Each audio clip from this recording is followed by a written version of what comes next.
पाकिस्तान टी20 world cup खेलेगा या नहीं खेलेगा, सारी नजरें जो हैं वो पीसीबी पर हैं।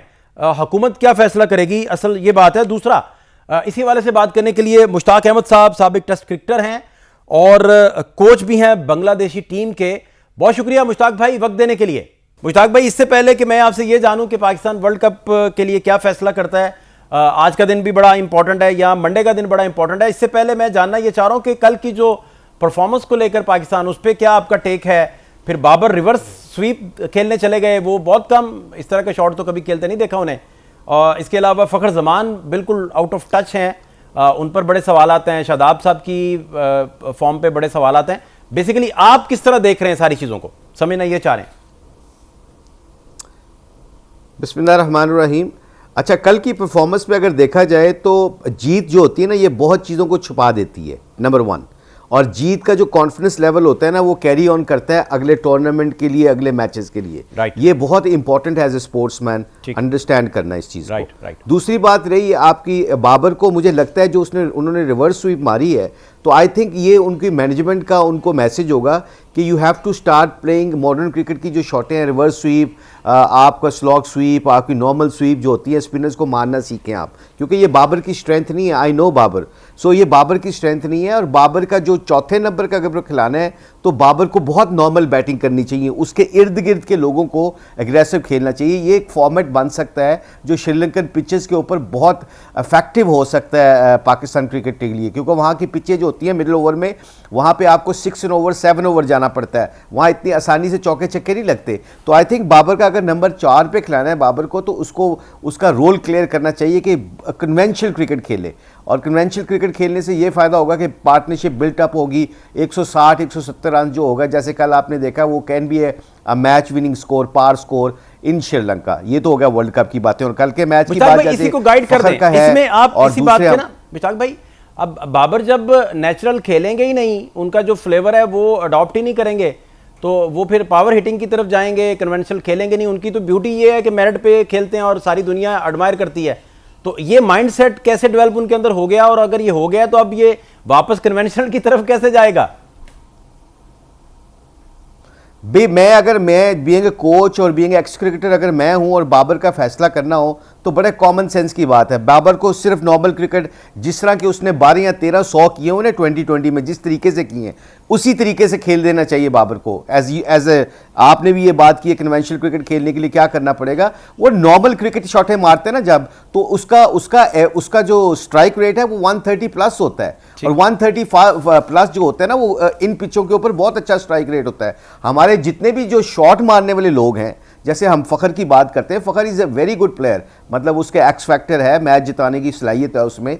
मगर अगर आप स्ट्राइक रेट देखा जाए तो वो क्या होता है, कई प्लेयर छक्का मारने के बाद 4 बॉल डॉट खेल देते हैं। वहां आप कहीं पे नहीं जाते, एक स्टेप आगे जाते हैं, 2 पीछे आ जाते हैं। डॉट बॉल जो 2020 में ना, वो किलिंग है, वो नहीं होना चाहिए। डॉट बॉल की जगह सिंगल लेते रहे और चौका मारे, आप 7 और 8 ओवर वैसे ही खेल रहे होते हैं मैथमेटिकली। तो आई थिंक जो क्रिकेट इस वक्त चल रही है, और आपको कंडीशन को देख के फैसले करने पड़ते हैं और लोगों के रोल क्लियर करने पड़ते हैं, चाहे वो बॉलर हो चाहे वो बैट्समैन हो। तो आई थिंक इंटरनेशनली जितने भी, अल्लाह का शुक्र है, हम कोचिंग करते हैं जो कि दुनिया में, तो हम कंडीशन को देख के प्लेयरों के रोल क्लियर करना होता है, और बाबर का रोल क्लियर करना बहुत ज़रूरी है इस वर्ल्ड कप में। ओवरऑल पाकिस्तान की टीम, जैसे शादाब ने आपने कहा, शादाब 3 in 1, अल्लाह करे वो फॉर्म में अच्छी आ जाए, क्योंकि उनकी बॉलिंग, फील्डिंग और बैटिंग का बहुत इम्पैक्ट पड़ता है। मुझे कभी कभी ये लगता है कि बहुत ज़्यादा हम डिपेंड करने लग गए हैं बॉलर ऑलराउंडर्स के ऊपर। तो जो एक्सपर्ट लोग होते हैं, जैसे एक्सपर्टीज होती है एक बैट्समैन की, कि वो जाके उसको पता है कि मैंने मैच कैसे जिताना है, इंपैक्टफुल भी हैं, और जैसे इब्रार हैं, बिल्कुल सही, बिल्कुल आपने कहा। वो जो मैच विनर है ना, उसको एक मैच में मार पड़ेगी, ये टूर्नामेंट जिता सकता है, एक मैच हरा सकता है, मगर टूर्नामेंट जिताने की सलाहियत भी इब्रार में है, क्योंकि वो विकेटें लेता है। तो एक जेन्युइन बॉलर, एक जेन्युइन बैट्समैन खिलाने से पता क्या होता है, आई थिंक बंदों को अपने रोल का बड़ा पता चल जाता है। मुझे कभी कभी ये लगता है कि बहुत ज़्यादा ऑलराउंडर खिलाने से लोगों को अपने रोल का भी क्लियर नहीं पता चलता।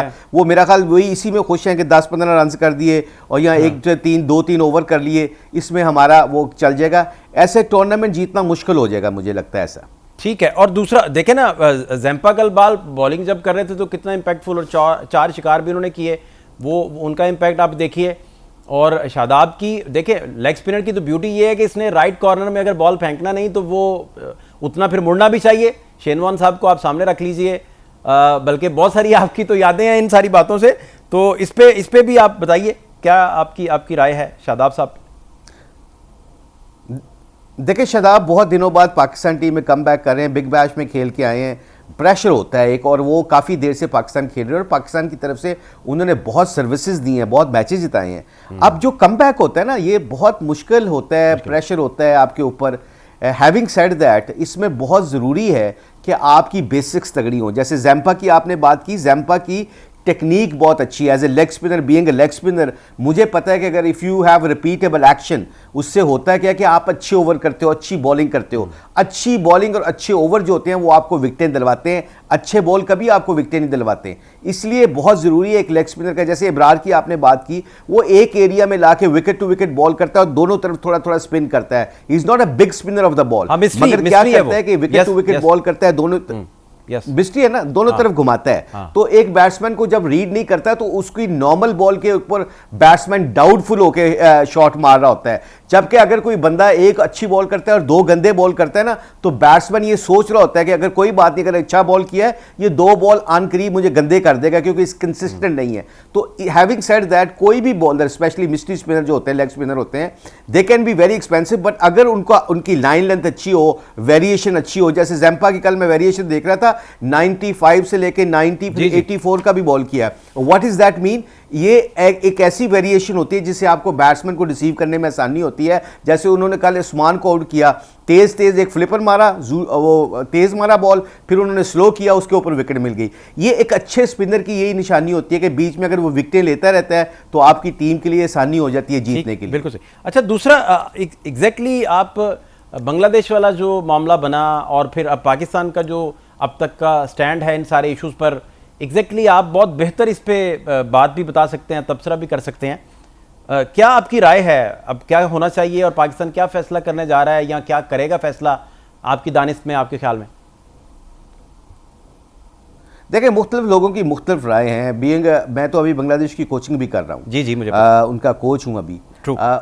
हैविंग सेड दैट, इस वक्त पाकिस्तान ने बहुत ज़बरदस्त स्टैंड लिया। उसकी रीज़न ये नहीं कि उसकी रीज़न ये है कि जस्टिफाई नहीं हुआ बांग्लादेश के साथ, आई बिलीव। क्योंकि अगर आप एक गवर्नमेंट आपको कहती है बाय लॉ, और जो आपके लॉ हैं, इंटरनेशनल आईसीसी के लॉ हैं, उसमें अगर गवर्नमेंट आपको कहती है कि जी आपकी सिक्योरिटी इशू हैं, आप नहीं ट्रैवल कर सकते, और उससे पहले, टूर्नामेंट से पहले अगर आपके एक प्लेयर को जो कि आईपीएल खेलने जा रहा था, उसको मना किया गया कि we have difficulty to provide you security, आपको सिक्योरिटी देते हुए मुश्किल आ रही है। तो अगर वो उस प्लेयर को आप कर देते हैं, टूर्नामेंट से निकाल देते हैं, इतना बड़ा टूर्नामेंट है दुनिया का वो आईपीएल, उससे निकाल देते हैं, तो बांग्लादेश के कंसर्न बिल्कुल क्लियर हैं। अच्छा, इससे क्या है कि फिर आईसीसी को अकोमोडेट करना चाहिए था, और अब मोहसिन नकवी साहब को इसका पूरा क्रेडिट देना चाहिए। आई थिंक उन्होंने जाके बात की, उनकी मैंने प्रेस कॉन्फ्रेंस सुनी, उन्होंने ये बात की है कि ये this is not justify with Bangladesh. अच्छा, आखिरी बात, मुश्ताक भाई एक और गाइड कीजिएगा, एक बड़ी इंपॉर्टेंट बात वो ये कि